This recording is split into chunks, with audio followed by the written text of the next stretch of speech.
Hello, good morning student. कैसे हैं आप? आज हम लोग 11th क्लास चैप्टर 4 वेक्टर,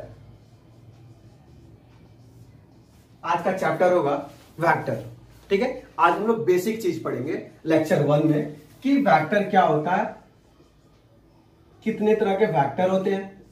ठीक है, बस यही चीज पढ़ना है। बेसिकली हम लोग पढ़े थे 9th 10th में कि फिजिकल क्वांटिटी दो तरह का होता है, एक स्केलर होता है, दूसरा वेक्टर होता है। बट यहाँ तीन पढ़ेंगे, वेक्टर, स्केलर और टेंसर। ठीक है, आपको दो ही पढ़ना, वेक्टर और स्केलर। और जो वेक्टर और स्केलर नहीं होगा वो टेंसर होगा। ठीक है, तो वेक्टर और स्केलर, वेक्टर मतलब सदिश और स्केलर मतलब अदिश। तो आपको बताया गया था, आप भी जानते हैं कि वेक्टर सदिश मतलब जिसमें दिशा होगा, डायरेक्शन भी होगा, मैग्नीट्यूड भी होगा। अदिश जिसमें डायरेक्शन नहीं होगा, मैग्नीट्यूड होगा। और हम लोग को बेसिक नॉलेज है कि हर ऑब्जेक्ट पहले मैग्नीट्यूड कंटेन करता है, फिर बाद में वो डायरेक्शन कंटेन न करे या करे, ये इसके पोजीशन के ऊपर डिपेंड करता है, उसके स्थिति के ऊपर डिपेंड करता है। तो हर ऑब्जेक्ट पहले स्केलर है, फिर बाद में वो वेक्टर हो सकता है या नहीं हो सकता है, उसके पोजीशन पे डिपेंड करता है। राइट, तो पहले हम लोग देखेंगे फिजिकल क्वांटिटी।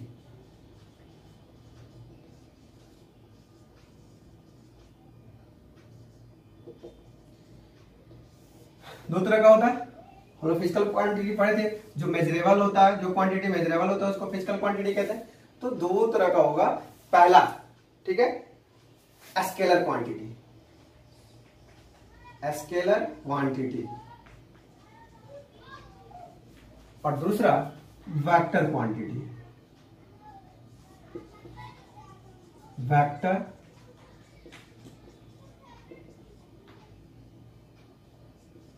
क्वांटिटी।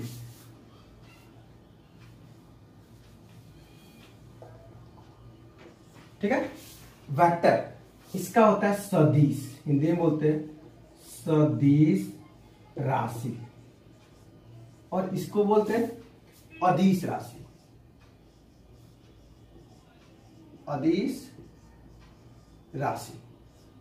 अब तो आपको समझ में आ गया, सदिश मतलब डायरेक्शन, अदिश जिसमें डायरेक्शन नहीं हो। तो हम लोग पढ़े थे डेफिनेशन में कि those quantity which contain only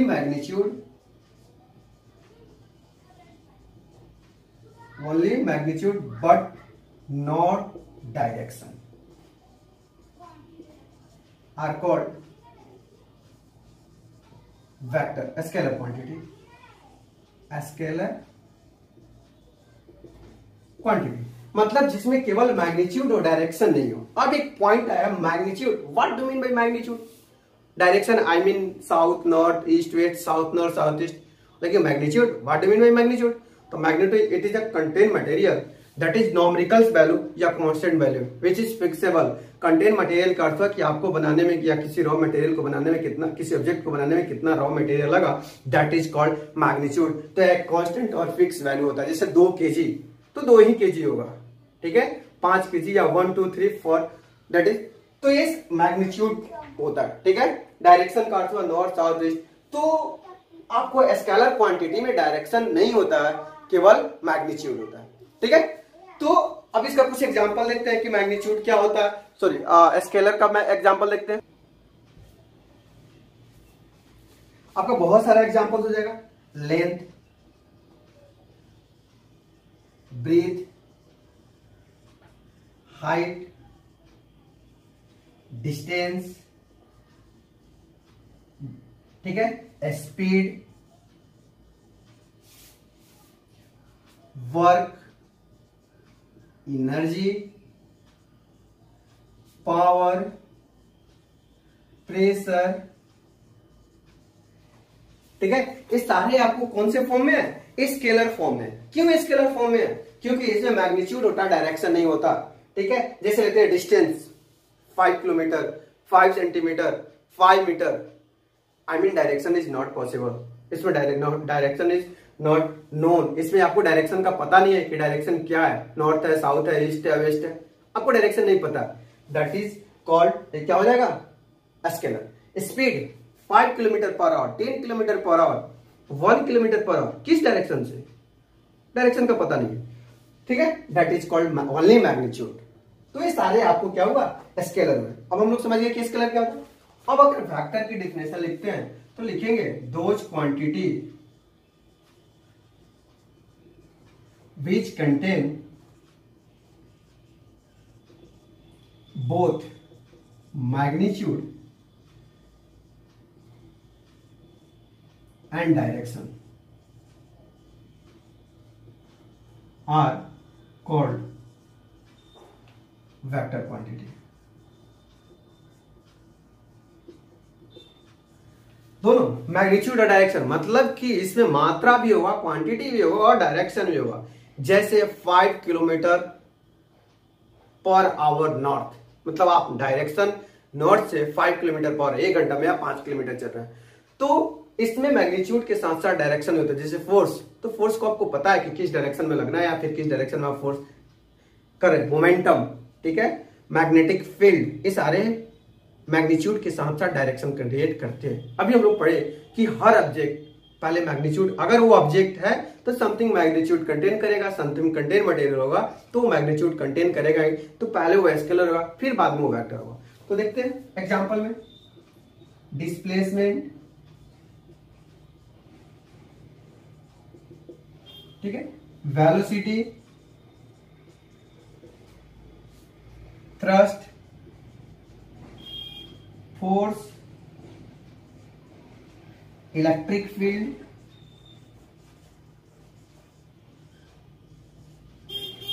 magnetic field,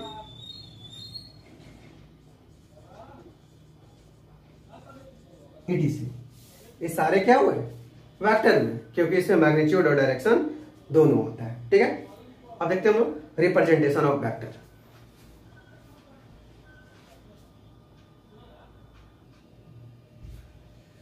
representation of vector, vector को रिप्रेजेंट कैसे करते हैं, वेक्टर को सिंगल लेटर अपवर्ड में एरो से डिनोट करते हैं। तो लिखेंगे it is represented, it is represented by single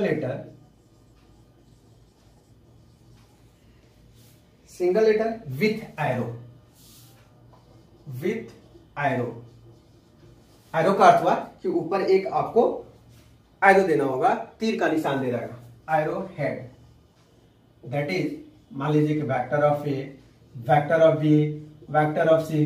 ठीक है, तो ये वेक्टर को रिप्रेजेंट करता है, मतलब मैग्नीट्यूड के साथ साथ डायरेक्शन को क्रिएट करता है। ठीक है, अगर आपको इस तरह का कुछ मिलता है, हम इसको क्या पढ़ेंगे कि ये आपको केवल मैग्नीट्यूड को कंटेन करेगा, केवल मैग्नीट्यूड को शो करेगा।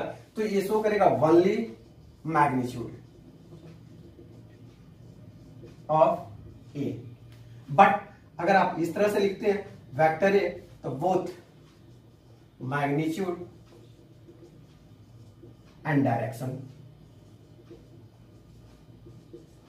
ठीक है, मतलब दोनों शो करेगा, मैग्नीट्यूड और डायरेक्शन दोनों को शो करेगा। अगर सिंपल आप ये शो करते तो केवल मैग्नीट्यूड, मतलब डायरेक्शन का पता नहीं है, 5 किलोमीटर, 10 किलोमीटर, 5 सेंटीमीटर, 10 सेंटीमीटर, ठीक है, तो केवल मैग्नीट्यूड शो करेगा, डायरेक्शन नहीं शो करेगा। और केवल किसी लेटर के ऊपर एरो हेड लगाते हैं, जैसे आप लिखते हैं फोर्स, इसका अर्थ हुआ कि ये मैग्नीट्यूड के साथ साथ डायरेक्शन भी कंटेन करता है। वेलोसिटी, मतलब ये मैग्नीट्यूड के साथ साथ डायरेक्शन भी कंटेन करता है। मोमेंटम, मैग्नीट्यूड के साथ डायरेक्शन भी कंटेन करता है। कोई प्रॉब्लम? अब कुछ हम लोग देखेंगे कि डायरेक्शन,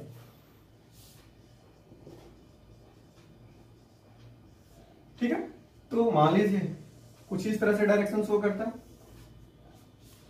तो अगर डायरेक्शन को शो करना होगा तो हम लोग अपवर्ड की तरफ लिखते हैं नॉर्थ, ठीक है, और नीचे की तरफ क्या लिखते हैं, साउथ। ठीक है, नॉर्थ और साउथ। ये आपका क्या हो जाएगा, ईस्ट, और ये हो जाएगा वेस्ट। अगर ये बीच में आता है, कुछ इस तरह का डायरेक्शन को शो करता है, तो क्या होगा, नॉर्थ ईस्ट, मतलब ये डायरेक्शन हो जाएगा नॉर्थ ईस्ट, और ये डायरेक्शन हो जाएगा वेस्ट साउथ या साउथ वेस्ट। West south. अगर कुछ इस तरह का शो करता है तो साउथ ईस्ट या ईस्ट साउथ, साउथ ईस्ट या ईस्ट साउथ, और ये जो आपका शो करेगा वेस्ट नॉर्थ। ठीक है, अगर ये बीच में आ जाएगा तो वही ईस्ट और नॉर्थ की शो करेगा, टोटली 8 डायरेक्शन को शो करता है। ठीक, अब हम लोग जो अगला टॉपिक पढ़ रहे हैं वो टाइप्स ऑफ वेक्टर के लिए some important points of vector के, तो देखेंगे types of vector.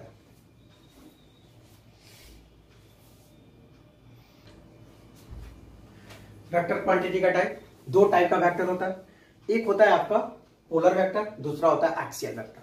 Polar vector those vector which have starting point और पॉइंट ऑफ अप्लीकेंस या एप्लीकेशन, स्टार्टिंग पॉइंट या पॉइंट ऑफ एप्लीकेशन पता हो, दैट इज कॉल्ड क्या हो जाएगा पोलर वेक्टर। स्टार्टिंग पॉइंट मतलब कहां से आप शुरू कर रहे हो, कोई काम को कहां से शुरू कर रहे हो, किसी जगह से, आप किस जगह से चलना शुरू कर, that is called starting point, initiate point, या point of application. Point of application का अर्थ हुआ, मान लीजिए आप किसी ऑब्जेक्ट पे धक्का दे रहे हो, ठीक है, तो कहीं ना कहीं तो आप धक्का दोगे, this is called point of application. Point of application, point of application का अर्थ हुआ कि किस पॉइंट पे आप फोर्स लगा रहे हो, दैट इज कॉल्ड किस पॉइंट पे आप फोर्स लगा रहे हो, पॉइंट ऑफ एप्लीकेशन। तो वैसा वेक्टर जिसमें स्टार्टिंग पॉइंट पता हो या पॉइंट ऑफ एप्लीकेशन पता हो, that is called polar vector. ठीक है, स्टार्टिंग का अर्थ क्या, आप कहां से इनिशिएट कर रहे हो, किस पॉइंट से इनिशिएट कर रहे हो, किस पॉइंट से शुरू कर रहे हो, या आपका प्रारंभिक पॉइंट क्या है। फोर्स ऑफ एप्लीकेशन का अर्थ हुआ कि किस ऑब्जेक्ट पे आप फोर्स लगा रहे हो, तो उसका एप्लीकेशन क्या, मतलब उसका मिड पॉइंट क्या है, किस पॉइंट पे आप फोर्स लगा रहे हो, that is called point of application. अब देखेंगे डिस्प्लेसमेंट का इनिशिएट पता होता है, फोर्स का भी इनिशिएट पता होता है, या फिर वेलोसिटी मोमेंटम सारे का इनिशिएट पता होता है, that is called polar vector. Clear. अब आता है एक्सियल वेक्टर। कह रहा है कि those vector which represent effect of rotation, जो रोटेशन का इफेक्ट को शो करे, या act along axis of rotation according to right hand screw rule, right hand screw rule को फुलफिल करे, या फिर रोटेशन को रिप्रेजेंट करे। तो राइट हैंड स्क्रू रूल हम लोग 10th में पढ़े थे कि this is called Maxwell right hand thumb rule. याद रखेंगे कि जो थंब होता है करंट के डायरेक्शन को शो करता है, और जो फिंगर होता है, कर्ली फिंगर होता है, मैग्नेटिक फील्ड लाइंस को शो करता है। तो जब करंट अपवार्ड की तरफ जाता है तो मैग्नेटिक फील्ड लाइंस क्या होता है, एंटी क्लॉकवाइज होता है। फिर जब करंट डाउनवर्ड की तरफ जाता है तो मैग्नेटिक फील्ड लाइन क्या होता है, क्लॉकवाइज होता है। तो यहां भी कह रहा है कि रिप्रेजेंटेशन करें, किसको, रोटेशनल इफेक्ट को रिप्रेजेंट करें। तो रोटेशनल इफेक्ट को रिप्रेजेंट करें, एक हम लोग फोटो बनाएंगे और देखेंगे कि रोटेशनल इफेक्ट को किससे रिप्रेजेंट करते हैं। मान लीजिए कि ये आपका कोई ऑब्जेक्ट है, ये रोटेट कर रहा है, कुछ इस तरह से रोटेट कर रहा है, ठीक है, तो ये आपका एक्सियल होगा। ठीक है, एक्सियल हो जाएगा। और ये हो जाएगा अगर कुछ इस तरह का फुलफिल करेगा, डाउनवर्ड की तरफ शो करेगा, मतलब कि अभी डायरेक्शन उल्टा हो जाएगा। तो उल्टा हो जाएगा तो किधर जाएगा, नीचे की तरफ शो करेगा, तो ये हो जाएगा एक्सियल। ठीक है, क्या हो जाएगा, एक्सियल हो जाएगा, एक्सियल वेक्टर हो जाएगा। ये हो जाएगा axis of rotation, axis of rotation. ठीक है, ये भी आपका हो जाएगा एक्सिस ऑफ रोटेशन। तो सिंपल एक बार फिर से देखेंगे, कह रहा है कि जो रोटेशनल इफेक्ट को शो करेगा according to Max right hand screw rule. तो Maxwell right hand thumb rule था, उसी का स्क्रू रूल, उसी को स्क्रू रूल बोलते हैं। तो बोला था ये थंब जो होगा करंट के डायरेक्शन को शो करेगा, कर्ली फिंगर जो होगा मैग्नेटिक फील्ड के डायरेक्शन को शो करेगा। तो जब करंट ऊपर की तरफ जाएगा तो क्या हो जाएगा, एंटी क्लॉकवाइज। अब देखिए ऐसे घूर रहा तो एक्सियल की तरफ, ऊपर की तरफ, और ये नीचे की तरफ घूर रहा तो एंटी क्लॉकवाइज, तो एक्सियल किधर हो जाएगा, नीचे की तरफ हो जाएगा। कोई प्रॉब्लम। अब इसका हो जाए एंगुलर वेलोसिटी, एंगुलर वेलोसिटी, ये आपका जो एंगुलर वेलोसिटी होगा वो जो एंगल पे शो करेगा, टॉर्क क्यू। ठीक है, ये सब क्या करेंगे, आपको शो करेंगे एक्सियल वेक्टर को। Angular momentum,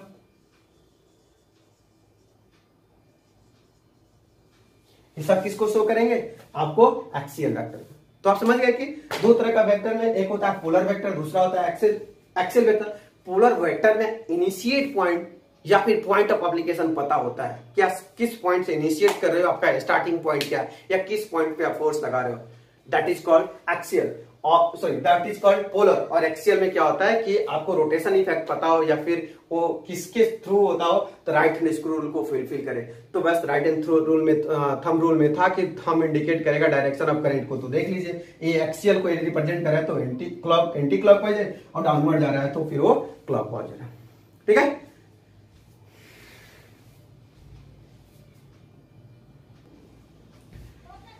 important terms in vector का, कुछ इंपॉर्टेंट टर्म्स हम लोग पढ़ेंगे। कह रहा है modulus of vector. What do mean by modulus of vector?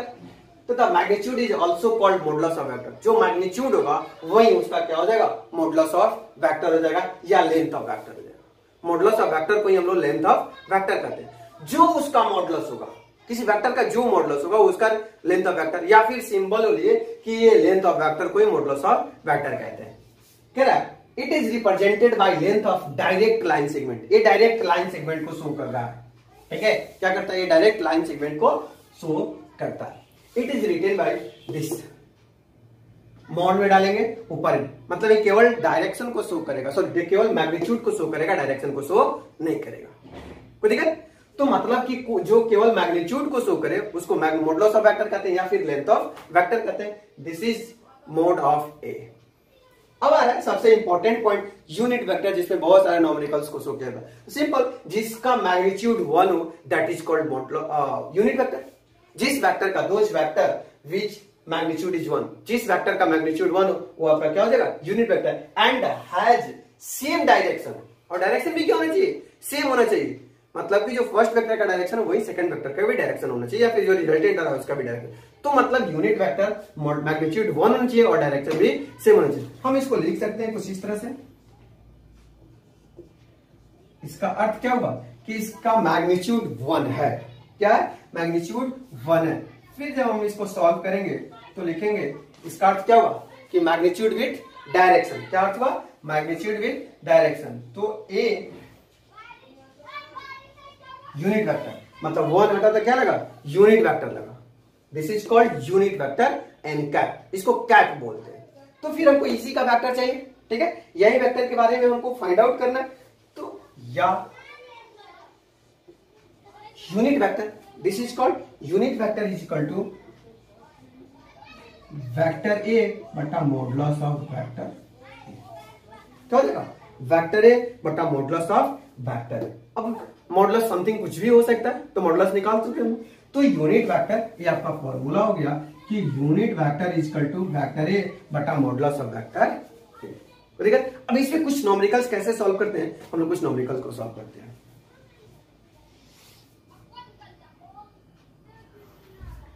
एक एग्जांपल दिया हुआ है, कह रहा है find the unit vector. Unit vector आपको निकालना है। ठीक है, तो लेट सॉल्यूशन में वेक्टर का नाम नहीं, लेट क्या है? Vector A is equal to दिया हुआ है आपको 4i minus 3j minus 4k। ठीक है, तो कह रहा है कि find unit vector, find unit vector. तो हमको सबसे पहले मॉडुलस चाहिए। तो मॉडुलस निकालने के लिए क्या करेंगे? 4 का स्क्वायर प्लस माइनस 3 का स्क्वायर प्लस माइनस 1 का स्क्वायर। तो 4 का स्क्वायर 16, 3 का स्क्वायर 9 प्लस 1 क्या हो जाएगा? 26। मॉडुलस कितना हो जाएगा? 26 हो जाएगा। तो unit vector is equal to क्या लिखेंगे? वेक्टर ए बटा मॉडुलस ऑफ वेक्टर ए। तो ए आपका 4i minus 3j minus 4k, और मॉडुलस है आपका √26। ठीक है, √26। आप ऐसे भी लिख सकते हैं, या फिर इसको तोड़ोगे तो लिखोगे 4 बटा √26 i माइनस 3 बटा 26 j माइनस 1 बटा √26 k। ठीक है, अगर हमको ब्रैकेट फॉर्म में लिखना हो तो ब्रैकेट फॉर्म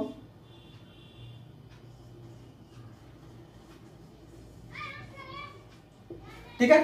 तो ब्रैकेट फॉर्म में लिखना होगा तो केवल कांस्टेंट टर्म को बाहर हम लिख लेंगे 26 माइनस 3 बटा रूट 26 और माइनस 1 बटा root 26, that is called unit vector. ठीक है, एक और एग्जांपल देखते हैं।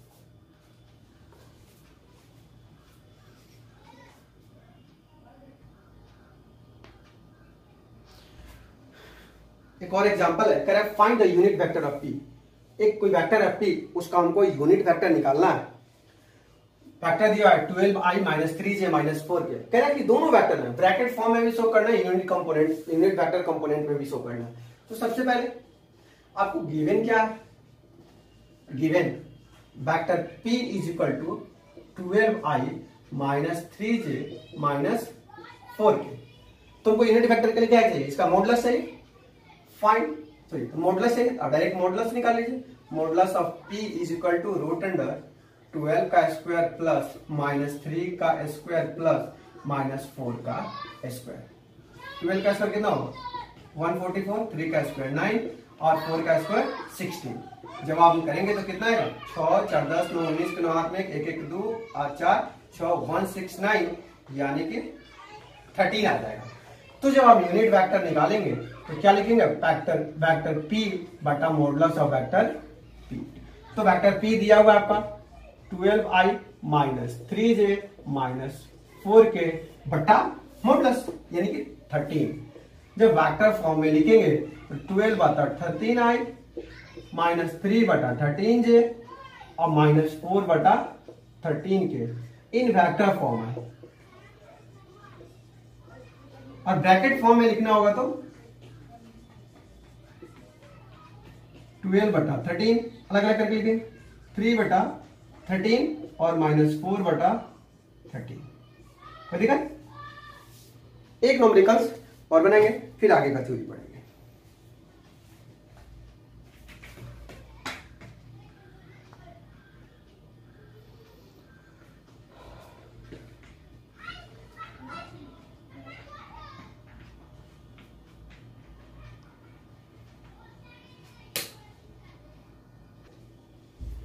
क्वेश्चन दिया हुआ है find the unit vector of Q. इसमें p के जगह q कर दिया है, कोई भी नाम हो सकता है, नेमिंग कुछ भी हो सकता है। तो फिर वही यूनिट वेक्टर इसका भी निकालना है। तो गिवन दिया हुआ है q is equal to minus 2y plus 4j minus 4k। तो फिर हमको इसका मॉडुलस निकालना होगा। तो मॉडुलस इज इक्वल टू क्या होगा रूट अंडर माइनस 2 का स्क्वायर प्लस 4 का स्क्वायर प्लस माइनस 4 का स्क्वायर। 2 का स्क्वायर 4 प्लस 4 का स्क्वायर 16 और 4 का स्क्वायर 16। 32 और 4 कितना होगा 36 यानी कि 6। तो यहां यूनिट वेक्टर कितना हो जाएगा वेक्टर q बटा मॉडुलस ऑफ q। तो वेक्टर q कितना आपका minus 2y plus 4j minus 4k बटा 6। अगर वेक्टर फॉर्म में लिखना होगा तो आप अलग अलग कर दीजिए, माइनस 2 बटा 6 आई प्लस 4 बटा 6 जे माइनस 4 बटा 6 के। कट रहा है तो कटा देंगे, तो 3 2 3 2 3 क्या मिलेगा माइनस 2 बटा 3 आई प्लस 2 बटा 3 जे। ठीक है, फिर माइनस 2 बटा 3 ये आपका क्या हो जाएगा वेक्टर फॉर्म का हो जाएगा, सॉरी ये 1 हो जाएगा। और ब्रैकेट फॉर्म में क्या होगा माइनस 1 बटा 3 2 बटा 3 और माइनस 2 बटा 3। देखा नहीं ना। अब अगला टॉपिक देखते हैं।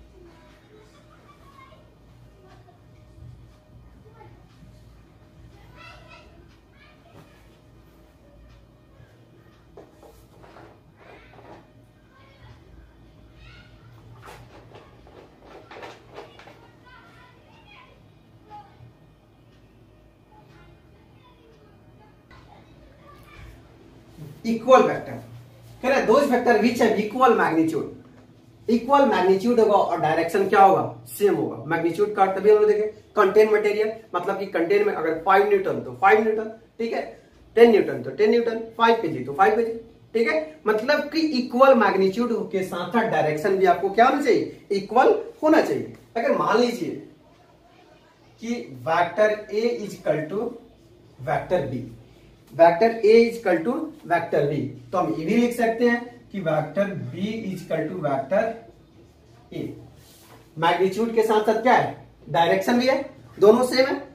अगर आप फोटो बनाए तो कुछ इस तरह से होगा, वेक्टर ए और वेक्टर बी, दोनों देखिए डायरेक्शन सेम है, दोनों सेम डायरेक्शन है और क्या है, इक्वल है। या फिर आप कुछ इस तरह का भी बना सकते हैं, वेक्टर ए और वेक्टर बी, देखिए डायरेक्शन सेम है, दोनों का डायरेक्शन सेम, मतलब कि मैग्नीट्यूड के साथ साथ डायरेक्शन भी होना चाहिए और डायरेक्शन सेम होना चाहिए। ये नहीं कि एक नॉर्थ होगा तो दूसरा साउथ होगा, अगर नॉर्थ होगा तो दोनों दूसरा भी नॉर्थ होगा, साउथ होगा तो दूसरा भी साउथ होगा, ईस्ट होगा तो दूसरा भी ईस्ट होगा। डायरेक्शन भी सेम होना चाहिए और मैग्नीट्यूड तो सेम होना ही चाहिए। ठीक है, अगला है वेक्टर निगेटिव वेक्टर, और निगेटिव वेक्टर का दूसरा नाम है अपोजिट वेक्टर। मतलब इसका अर्थ हुआ कि those vector which are equal magnitude, magnitude equal होगा बट डायरेक्शन क्या होगा, अपोजिट होगा। सिंपल अपोजिट का अर्थ हुआ कि एक नेगेटिव होगा तो दूसरा पॉजिटिव होगा, एक नॉर्थ होगा तो दूसरा साउथ होगा। मतलब है कि मैग्नीट्यूड तो सेम होगा बट डायरेक्शन क्या होगा, अलग अलग हो जाएगा, डायरेक्शन इक्वल नहीं होगा। अगर मान लीजिए कि कोई वेक्टर ए है तो is equal to vector B, इसका अर्थ क्या हुआ कि डायरेक्शन अपोजिट है। या फिर आप लिख रहे हो कि vector B is equal to vector A, मतलब कि डायरेक्शन क्या है, अपोजिट डायरेक्शन है। अगर मान लीजिए कि एक का डायरेक्शन कुछ इस तरह से है तो बी का डायरेक्शन क्या है, ऐसे, कोई दिक्कत। या फिर एक का डायरेक्शन इधर जा रहा है तो इसका डायरेक्शन क्या हो जाएगा, इधर जाएगा। हुआ मैग्नीट्यूड इक्वल हुआ बट डायरेक्शन अपोजिट हुआ। तो इक्वल वेक्टर में मैग्नीट्यूड के साथ साथ डायरेक्शन भी सेम होना चाहिए, तो मैग्नीट्यूड तो इक्वल होगा ही, और नेगेटिव और अपोजिट वेक्टर में डायरेक्ट मैग्नीट्यूड सेम होगा बट डायरेक्शन क्या होगा, अपोजिट होगा। क्लियर, लिख लीजिए।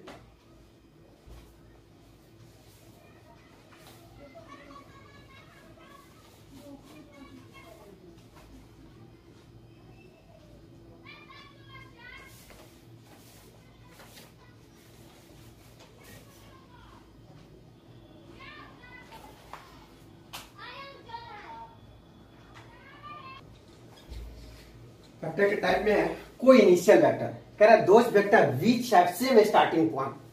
इसका अर्थ क्या होगा कि स्टार्टिंग पॉइंट सेम होगा। बहुत सारे वेक्टर होंगे जिसका स्टार्टिंग पॉइंट सेम होगा, ठीक है, स्टार्टिंग पॉइंट क्या हो जाएगा, सेम हो जाएगा। दिस इज कॉल्ड क्या हो जाएगा, कोई इनिशियल पॉइंट, ठीक है, या कोई इनिशियल वेक्टर। स्टार्टिंग मतलब कहां से वो शुरू हो रहा है, वो सारे पॉइंट्स कॉमन होंगे, एक ही पॉइंट से होंगे। या फिर कुछ इस तरह से दे सकते हैं, आई वेक्टर जे और वेक्टर के। देखिए तो एक ही इनिशिएट पॉइंट है, मतलब शुरुआत का जो पॉइंट होगा वो क्या हो जाएगा, कॉमन हो जाएगा, सेम हो जाएगा।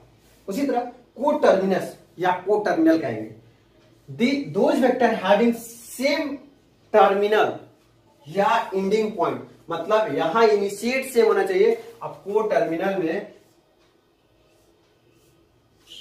एंडिंग सेम होना चाहिए, मतलब एंड पॉइंट जो होना चाहिए क्या होना चाहिए, जस्ट अपोजिट, एक दूसरे का अपोजिट। को इनिशियल मतलब इनिशिएट पॉइंट सेम, को टर्मिनल या को टर्मिनस एंडिंग पॉइंट सेम, मतलब वो जहां एंड करेगा वो पॉइंट आपस में क्या होगा, इक्वल हो जाएगा। ठीक है, clear. Next,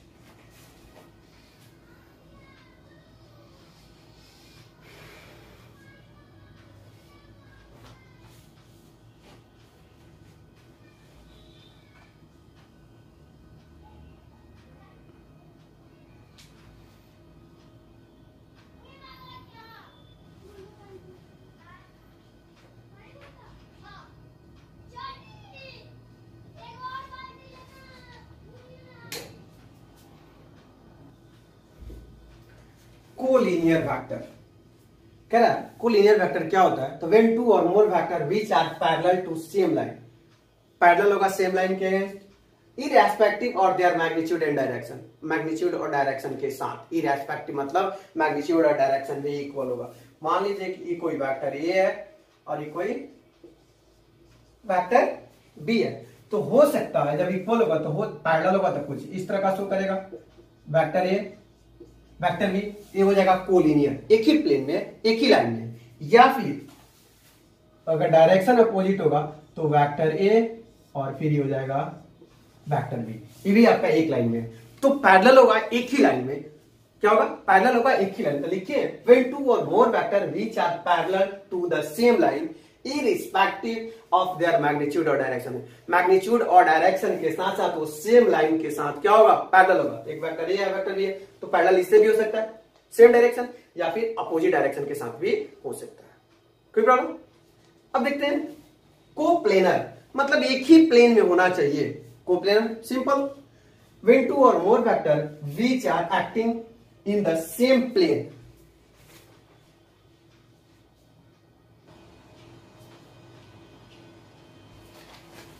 when two or more vector which are acting in the same plane are called coplanar। मतलब एक ही प्लेन में होना चाहिए, that is called क्या हो जाएगा आपका, that is called कोप्लेनर।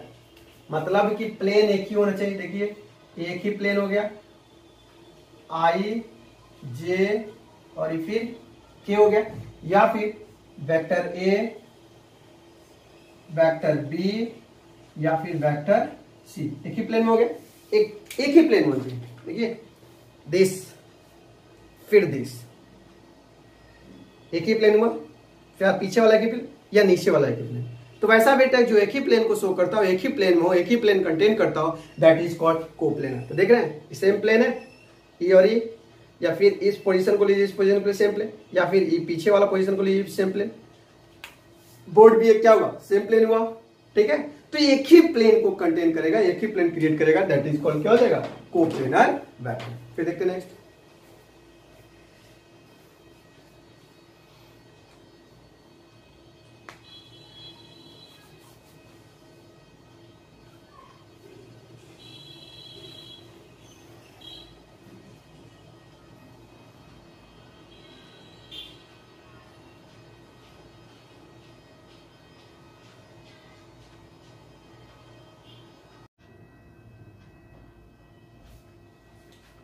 अगला पॉइंट है लोकलाइज वेक्टर। ठीक है, तो लोकलाइज का ही दूसरा नाम है फिक्स वेक्टर। तो कह रहा था vector which the initial point या टेल इज फिक्स्ड, मतलब इसका इनिशियल पॉइंट जहां से वो मतलब चलना शुरू करता हो, ओरिजिनेट होता हो, वो फिक्स्ड होता हो, दैट इज कॉल्ड इनिशियल। मान लीजिए कि ये आपका कोई वेक्टर है, ठीक है, ओरिजिन से शुरू हो रहा है पी एक्स वाई जेड। ठीक है, तो ये जो वेक्टर होगा ये इनिशियल पॉइंट इसका क्या होगा टेल, यही होगा। तो इसका इनिशियल पॉइंट जो होगा वो फिक्स होगा, दैट इज कॉल्ड टेल या फिर लोकलाइज। मतलब कि जिस पॉइंट का इनिशियल, जिस वेक्टर का इनिशियल पॉइंट फिक्स हो, मतलब टेल फिक्स हो, इसका अर्थ है कि कहां से वो ओरिजिनेट हो रहा हो, कहां से वो उत्पन्न हो रहा हो, कहां से वो चल रहा हो, that is called fixed vector या लोकलाइज वेक्टर। लोकलाइज का एक दूसरा नाम फिक्स्ड वेक्टर है। ठीक है, तो फिर अब पढ़ना होगा नॉन लोकलाइज या फ्री। तो जब इसका इनिशियल पॉइंट फिक्स होगा लोकलाइज वेक्टर में, तो नॉन लोकलाइज में इनिशियल पॉइंट फिक्स नहीं होगा। मतलब ये कहीं से भी हो सकता है, इसका तो ओरिजिन था बट इसका कहीं भी हो सकता है। तो नॉन लोकलाइज में होगा the vector for which initial point और टेल इज नॉट फिक्स, मतलब जिसका इनिशियल पॉइंट या फिर जिसको हम टेल कहते हैं वो नॉट नहीं फिक्स होता हो। जब वेक्टर पर रिप्रेजेंटेशन नहीं होता है इस तरह, तो ये होगा टेल और ये हो गया हेड। तो टेल फिक्स होगा, इन ओरिजिनेटेड पॉइंट फिक्स होगा, that is called originated point. Originated point या बहुत लोग कहता है इनिशियल पॉइंट अगर फिक्स होगा तो वो हो जाएगा क्या लोकलाइज। अगर इनिशियल फिक्स नहीं होगा तो हो गया नॉन लोकलाइज। मतलब कि कुछ इस तरह का होगा, कहां से आ रहा है तुमको पता नहीं है। ठीक है, कहां से आ रहा है तो पता नहीं, कहां से इन्वेंटेड हुआ तो ये पता नहीं। फिर देखते हैं अगला पॉइंट,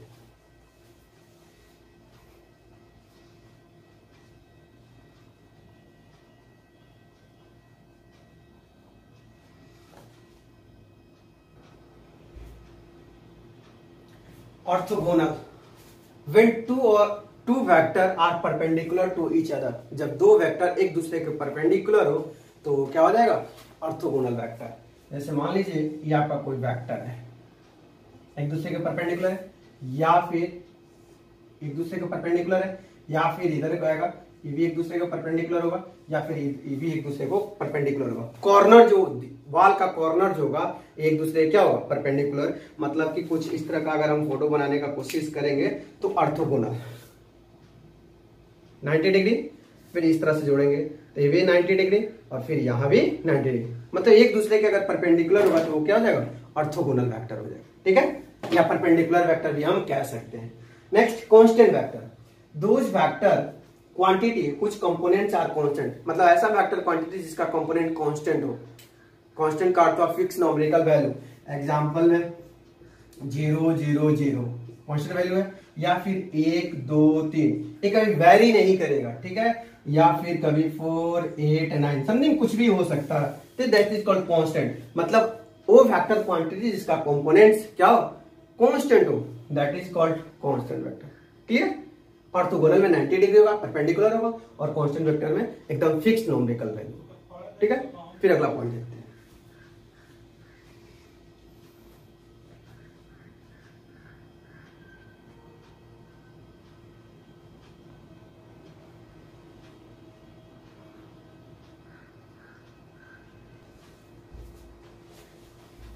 अब proper vector, those vector which magnitude is not zero, मतलब जिस वेक्टर का मैग्नीट्यूड जीरो नहीं होता वो प्रॉपर वेक्टर होता है।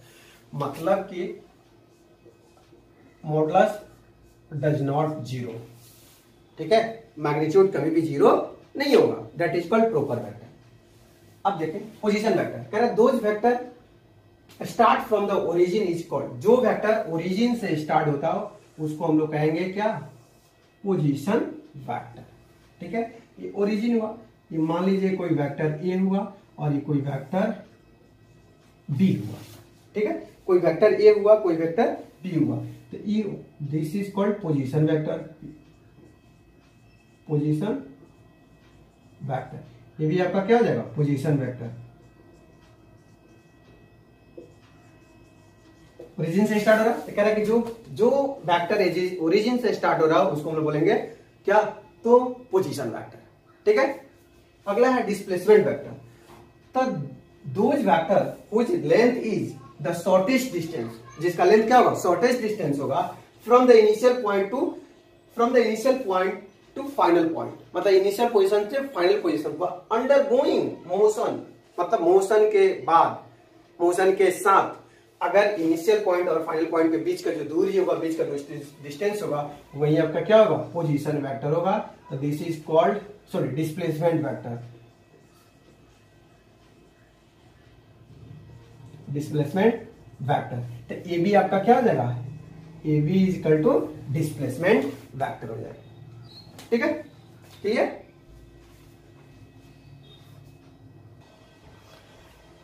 मतलब कि पोजीशन में जो वेक्टर स्टार्ट ओरिजिन से हो रहा हो वो आपका क्या हो जाएगा, पोजीशन वेक्टर होगा, और इनिशियल और फाइनल पॉइंट के जो बीच का डिस्टेंस होगा वो आपका क्या हो जाएगा, डिस्प्लेसमेंट वेक्टर होगा। ठीक है, तो इस तरह से हमने आज बेसिक कंसेप्ट लिया वेक्टर का, हम लोग बेसिक कंसेप्ट पढ़ा। वेक्टर में क्या क्या पढ़ा कि वेक्टर क्या होता है। ठीक है, फिजिकल क्वांटिटी दो तरह का होता है, एक वेक्टर होता है, एक स्केलर होता है। ठीक है, वेक्टर क्या होता है, स्केलर क्या होता है, वेक्टर के कितने फॉर्म होते हैं, तो पढ़ा दो फॉर्म होता है, पोलर और एक्सियल। पोलर में क्या होता है कि इनिशिएट पॉइंट और फाइनलाइज पॉइंट। ठीक है, इनिशिएट या फिर पॉइंट ऑफ एप्लीकेशन क्या होता है, नोन होता है, और पोलर में क्या होता है, वो एक्सिस पे रोटेट करता है या फिर Maxwell right hand thumb rule को फुलफिल करता है। अगर क्लॉक एंटी क्लॉकवाइज होगा तो एक्सियल फॉर्म ऊपर होगा, और क्लॉकवाइज होगा तो नीचे होगा। फिर बहुत सारे इंपॉर्टेंट पॉइंट में हम लोग पढ़े हैं यूनिट वेक्टर क्या होता है। ठीक है, यूनिट वेक्टर के बाद पढ़े equal vector, modulus of vector, कोई इनिशियल, कोई टर्मिनल, ये सब सारे हम लोग अभी जो पढ़े वो बेसिक फॉर्म पढ़े। मतलब ये ऑलरेडी हम लोग को पहले 9th 10th में पढ़ चुके थे या नहीं पढ़े, तो फिर से ये बेसिक फॉर्म था। अगला जो क्लास हम लोग को होगा बहुत इंपॉर्टेंट क्लास होगा, जो क्रॉस प्रोडक्ट वेक्टर प्रोडक्ट के आधारित पे होगा। ठीक है, तो let's get wait and watch next class cross product and vector product. Thank you.